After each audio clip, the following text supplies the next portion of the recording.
Student, आज का हमारा टॉपिक है किसी भी मैट्रिक्स की रैंक फाइंड करने के लिए कौन कौन से मेथड होते हैं। तो मैं बता दूं, हमारे पास किसी भी मैट्रिक्स के रैंक फाइंड करने के दो मेथड होते हैं। नंबर एक तो हमारे पास एक्लन फॉर्म है, जिसको हम ट्रायंगुलर फॉर्म भी बोल देते हैं, और नंबर टू हमारे पास है नॉर्मल फॉर्म, इसको हम कैनोनिकल फॉर्म भी बोलते हैं। ठीक है। अब एक्लन फॉर्म क्या कहता है? एक्लन फॉर्म क्या कहता है कि हमारे पास सपोज कोई भी मैट्रिक्स है, थ्री ऑर्डर मैट्रिक्स ले लीजिएगा एक, A1 B1 C1, A2 B2 C2, A3 B3 C3। अब यहाँ पे हमें करना क्या है, इसमें एज पर द एक्लन फॉर्म, इसको हम पहले एज पर द एक्लन फॉर्म इसमें हम लोग एलिमेंट्री ऑपरेशन यूज़ करेंगे। ठीक है। एलिमेंट्री ऑपरेशन यूज करने के बाद हम इसको ट्रायंगुलर फॉर्म में कन्वर्ट करेंगे, और साथ ही साथ हम इसमें चेक करेंगे कि नंबर ऑफ नॉन जीरो रो कितनी है। अब हम लोग क्या करेंगे इसमें भाई, जैसे कि हमारे पास मैट्रिक्स है, हम इसको हम ट्रायंगुलर मैट्रिक्स में कन्वर्ट करेंगे, और साथ ही साथ ज़्यादा से ज़्यादा रो को हम जीरो बनाएंगे एलिमेंट्री ऑपरेशन की हेल्प से। और ये हमारे पास कुछ इस तरह की फॉर्म में कन्वर्ट हो जाएगा। A1 B1 C1, ये चेंज भी होंगे यहाँ पे, और सब 0 B2 C2 0 0, also C3 this element also 0 not equal to 0 may be. तो यहाँ पे हम चेक करेंगे जितने भी ऑर्डर का डायगोनल मैट्रिक्स बनेगी वो हमारे पास क्या होगी, इसकी रैंक होगी। या फिर हम चेक करेंगे सपोज दैट ये एलिमेंट भी 0 बन जाता है, तो यहाँ पे हमारे पास ज़्यादा से ज़्यादा रो को 0 बनाने के बाद हम लोग चेक करेंगे कि number of row that is non zero row हमारे पास होगी रैंक ऑफ मैट्रिक्स। ठीक है। अब यहाँ पे ये हो गया हमारे पास rank of matrix. Number of non zero row, matrix के अंदर जितने भी number of non zero row होंगी वो होगी हमारे पास रैंक ऑफ मैट्रिक्स। ओके। अब नेक्स्ट फॉर्म है हमारे पास नॉर्मल फॉर्म। सेकंड फॉर्म हमारे पास रैंक फाइंड करने की नॉर्मल फॉर्म। इसमें क्या करना है कि सपोज दैट हमारे पास कोई मैट्रिक्स है A1 P1 C1, A2 B2 C2, A3 P3 C3। ये हमारे पास किसका ऑर्डर कितना है? 3 ऑर्डर है।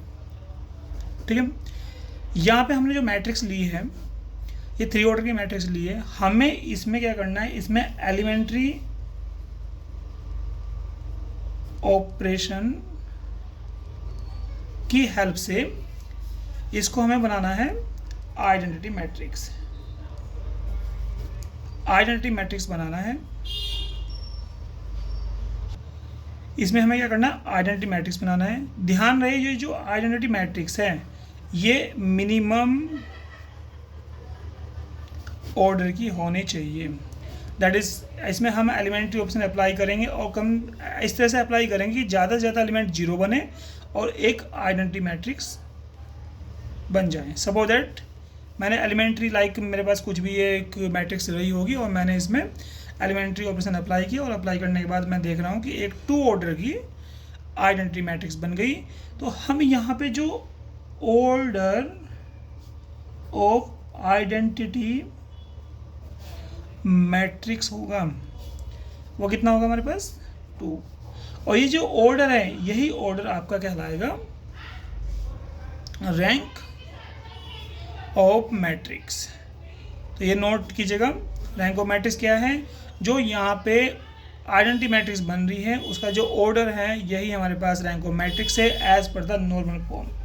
तो फ्रेंड्स, हमारे पास 2 फॉर्म होती हैं, एक्लन फॉर्म और नॉर्मल फॉर्म, जो जैसे कि मैंने बताया आप लोगों को। चलिए मैं यहाँ पे एक मैट्रिक्स लेता हूँ, मैट्रिक्स ले रहा हूँ यहाँ पे A, और यहाँ पे दोनों फॉर्म, एक एक्लन फॉर्म और दूसरा नॉर्मल फॉर्म, दोनों मेथड से इसकी रैंक फाइंड करेंगे। चलिए, बाय यूजिंग एलिमेंट्री ऑपरेशन हम इसकी रैंक फाइंड करते हैं दोनों मेथड से। ठीक है, तो सबसे पहले ऑपरेशन हमारे पास होगा, दो ऑपरेशन होंगे यहाँ पे लगाएंगे। देखो मैं देख रहा हूँ यहाँ पे ये जो उसका फर्स्ट एलिमेंट क्या है, 0 1 है, ये -2 है, 3 है। तो मैं इसको 2 टाइम्स इसमें ऐड कर दूँ तो ये रो आपकी 0 ये एलिमेंट्स आपका 0 बन जाएगा।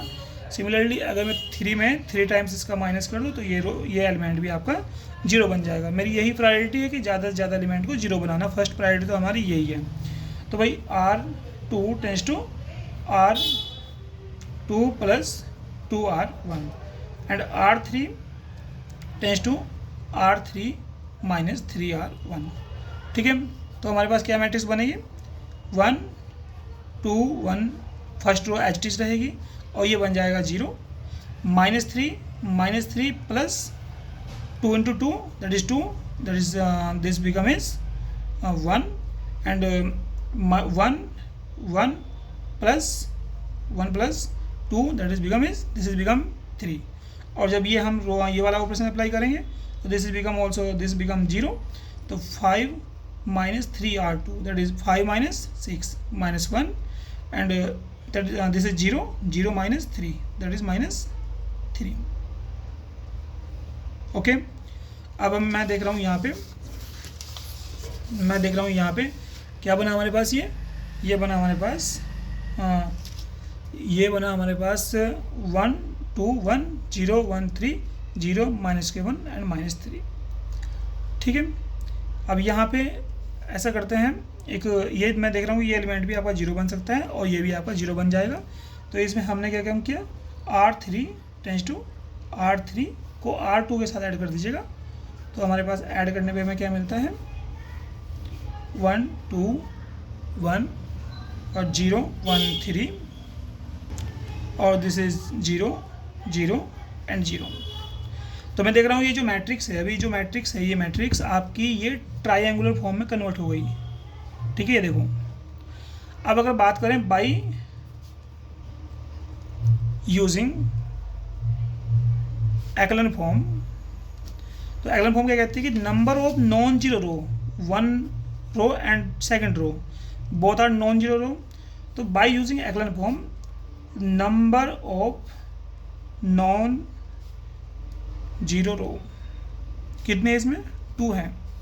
सो by using echelon form rank कितनी हुई, रैंक हुई हमारे पास 2। Okay, that's clear. Next one, normal form.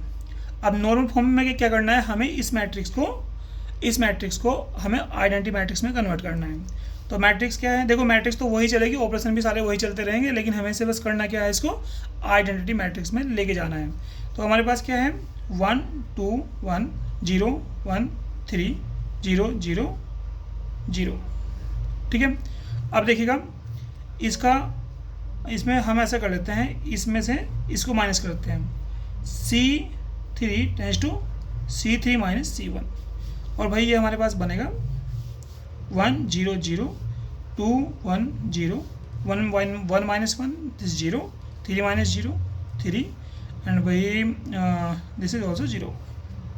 अब यहाँ पे ऐसा कर लेते हैं, इसके एलिमेंट को C3 डिवाइड बाई 3 कर लेते हैं। तो हमारे पास बनेगा 1 0 0 2 1 0 0 1 0। अब यहाँ से हम लोग ऐसा करते हैं कि C2 tense to C2 - C3। तो ये बनेगा हमारे पास, ये बन गया हमारे पास भाई 1 0 0 2 - 0 2 1 - 1 0 और दिस इज ऑल्सो 0 एंड 0 1 0। अब हमारे पास R2 C2 tense to C2 - 2 C1। ठीक है, तो भाई जब ये C2 माइनस करेंगे तो 1 0 0 0 0 0 0 1 0। ठीक है, ओके, नेक्स्ट है यहाँ पे हमारा क्या बना 1 0 0 0 0 1 और 0 0 1। अब यहाँ C2 को C3 के साथ इंटरचेंज कर लेंगे और हमारे पास बनेगा 1 0 0 0 1 0 0 0 1, सॉरी 0। ठीक है, अब मैं देख रहा हूँ यहाँ पे जो ये एलिमेंट है, ये जो एलिमेंट है यहाँ पे, ये जो मतलब पोर्शन है, ये जो माइनर है, ये बना 2 ऑर्डर का। मैं पूरे मैट्रिक्स के अंदर देख रहा हूँ, यहाँ पे 2 ऑर्डर का माइनर है जिसमें 1 0 0 1 है। मतलब ये जो इसका जो आइडेंटिटी, जो इसका ऑर्डर है, आइडेंटिटी मैट्रिक्स जो इतनी 1 0 0 1 बनी है, इसका जो आइडेंटिटी जो इसका ऑर्डर है वो कितना है 2 है। ठीक है, 2 × 2। तो as per normal form that is rank of matrix is equal to order of identity matrix। अब ऑर्डर आइडेंटिटी मैट्रिक्स जो बनी कितना ऑर्डर है 2 है। सो रैंक कितनी हुई इसकी, रैंक भी 2 हुई। ओके।